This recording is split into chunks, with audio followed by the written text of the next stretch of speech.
अजीज दोस्तों, फिरौन से मुतल्लिक एक ताज़ा तहकीक में ये बात सामने आई है कि तोतन खामन का शाही खंजर आसमान से उतरने वाले लोहे से बनाया गया था।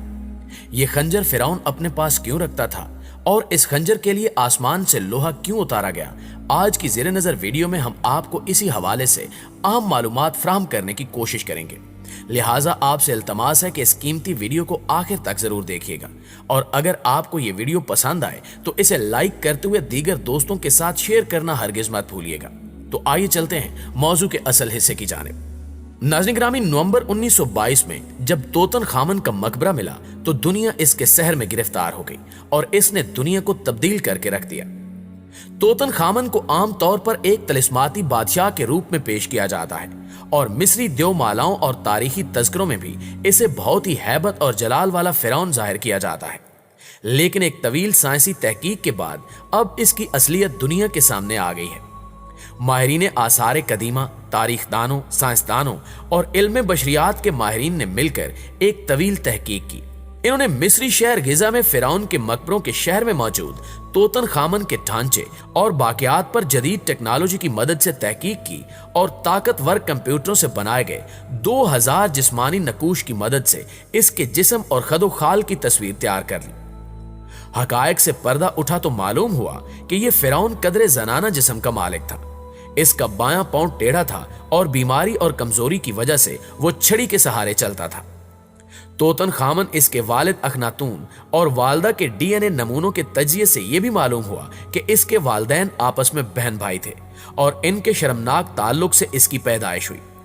माहिरीन का कहना है कि इस फिरौन की जिस्मानी खामियों और कमजोरियों की वजह भी यही थी कि इसके वालदैन में भाई बहन का रिश्ता था।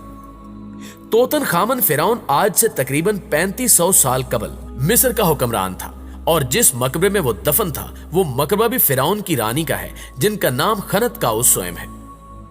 प्यारे दोस्तों, इस हवाले से एक और अहम तरीन खबर यह भी सामने आई है कि फिरौन मिस्र के मकबरे से मिलने वाला शाही खंजर कोई आम खंजर नहीं है, बल्कि इसकी तैयारी में इस्तेमाल होने वाला लोहा आसमान से उतरा था। दरअसल जापान और मिस्र के माहिरीन ने फिरौन तोतख आमून के मकबरे से मिलने वाले एक शाही खंजर के बारे में दावा किया है कि इसे शहाबे साकिब से हासिल करदा लोहे से तैयार किया गया था। इस खंजर का दस्ता सोने से बना है जिसमें मोती जड़े हैं, जबकि इसका फल लोहे का है जिस पर स्याही माइल दाग धब्बे पड़ चुके हैं। तारीखी रिकॉर्ड से मालूम हो चुका था कि यह खंजर असल में शादी का तोहफा था जो तोतख आमून के दादा एमून होतब सोम को सल्तनत मीतानी के बादशाह ने दिया था, जो नस्ल दर नस्ल मुंतकिल होते हुए बिल आखिर तोतख आमून तक पहुंचा था। फरवरी 2022 में कायरा अजायब घर और जापान के चीबा इंस्टीट्यूट ऑफ टेक्नोलॉजी के माहिरीन ने इस खंजर के बारे में मजीद बातें जानने के लिए जदीद एक्सरे आलात इस्तेमाल किए। इससे पहले 2016 में इस खंजर के फल पर लगे धब्बों में निकल और कोबाल्ट धातों की मामूली मिकदारें दरियाफ्त हो चुकी थी।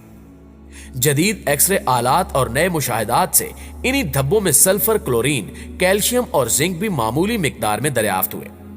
फिरौन का जमाना वो था कि जब फौलाद साजी को बहुत खास हुनर समझा जाता था, जबकि लोहे यानी फौलाद से बने खंजरों और तलवारों को शाही तहाइफ का दर्जा हासिल था। नई तहकीक से जहां यह मालूम हुआ कि इस खंजर को तकरीबन 950 डिग्री सेंटीग्रेड पर किसी भट्टी में ढाला गया था, तो वहीं यह इंकिशाफ भी हुआ कि इसमें मामूली मिकदार वाले मादे यानी ट्रेस मटेरियल्स ठीक उसी तरतीब में हैं जैसे फौलादी शहाबे साकिब में होते हैं। इस किस्म के शहाबियों में दूसरे मादों की निस्बत लोहे की मिकदार खासी ज्यादा होती है, जिसकी वजह से इन्हें लोहे वाले यानी फौलादी शहाबे साकिब भी कहा जाता है। नाज़रीन ग्रामी, जापान में ऐसा ही एक शहाबे साकिब कुछ साल पहले दरियाफ्त हो चुका है।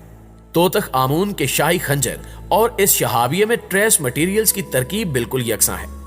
इससे जाहिर होता है कि इस खंजर की तैयारी के लिए जिस जगह से भी खुदाई करके धात निकाली गई थी वहां लाखों करोड़ों साल पहले कोई फौलादी शहाबे साकिब गिरा था। अमूमन ख्याल किया जाता है कि लोहे का जमाना तकरीबन 1200 कबल अज़ मसीह में शुरू हुआ था, लेकिन इस खंजर में लोहे के इस्तेमाल को मद्देनजर रखते हुए कहा जा सकता है कि शायद लोहे के जमाने का आगाज 1400 कबल मसीह के आसपास का होगा। इसी तरह हाल ही में आसार कदीमा के माहिरीन ने मिस्र में लगभग 4000 साल पुरानी कब्र दरियाफ्त की है। आसार कदीमा की टीम के मुताबिक ये कब्र फिरौन के शाही घराने की एक ऐसी रानी की है जो मकबरे की दरियाफ्त से पहले तारीख में नामालूम थी। ये मकबरा मिस्र के दारुल हुकूमत कायरा के जनूब मगरिब में 32 किलोमीटर की दूरी पर वाक़े कदीम रियासत अबू सर के सबसे बड़े कब्रिस्तान में दरियाफ्त हुआ है, जो फिराइन मिस्र की 5वीं नस्ल के घरानों के साथ मंसूब है। अबू सर कदीम मिस्र के दारुल हुकूमत मिनफीस का पुराना शाही कब्रिस्तान था।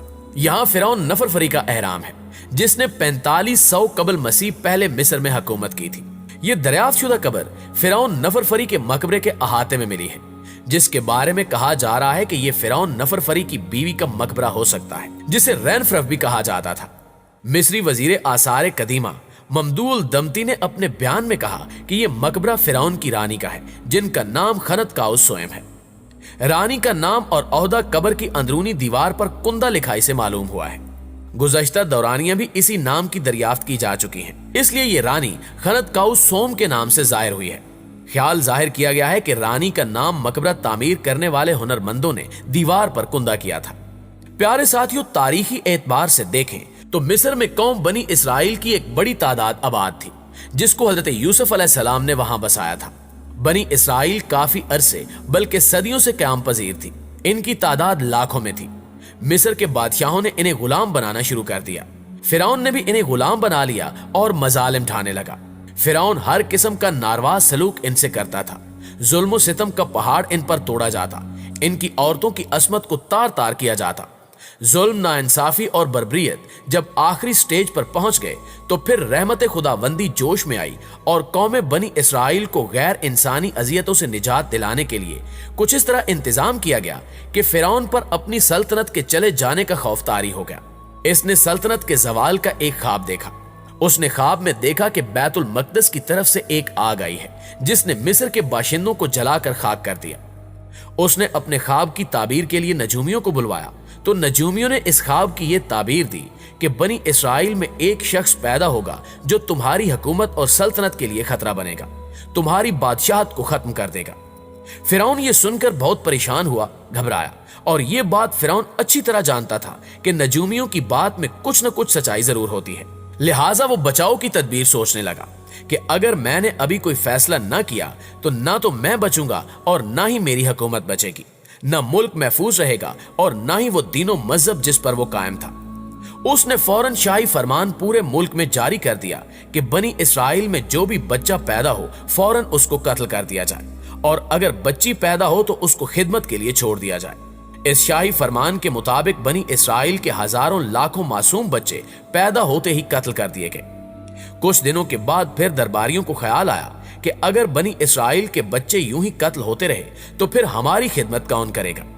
दरबारियों ने फिरौन से यह तज़किरा किया तो फिरौन ने यह सुनकर दूसरा फरमान जारी कर दिया कि 1 साल कत्ल किया जाए और 1 साल छोड़ दिया जाए। खुदा की कुदरत के जो साल छोड़ने का था उस साल हजरत हारून अलैहिस्सलाम पैदा हुए, और जो साल कत्ल करने का था उस साल हजरत मूसा अलैहिस्सलाम पैदा हुए। कुदरत ने ऐसा इंतजाम किया कि उसी फिरौन के महल में शाहाना अंदाज में हजरत मूसा अलैहिस्सलाम की परवरिश की गई, और फिर वहीं से फिरौन का जवाल शुरू हो गया। बिल आखिर इस जालिम और जाबिर हुक्मरान का बुरा अंजाम हुआ। वो जिन दरियाओं और नहरों को अपनी मिल्कियत बताता था, अल्लाह ताला ने उसी दरिया में उसे डबो दिया। उसकी पुलिस, उसके फौजी, उसके गुलाम और उसकी रियाया समेत दुनिया ने इसकी बेबसी का मंजर देखा, लेकिन कोई भी इसकी मदद ना कर सका। सारी मिशनरियां फेल थीं, सारे इदारे बेबस थे, सारी ताकतें खामोश तमाशाई थीं, क्योंकि यह था वक्त के जालिम और जाबिर हुक्मरान का भयानक अंजाम। और इस तरह अल्लाह ताला ने जालिम फिरौन को कयामत तक के लिए निशाने इबरत बना दिया।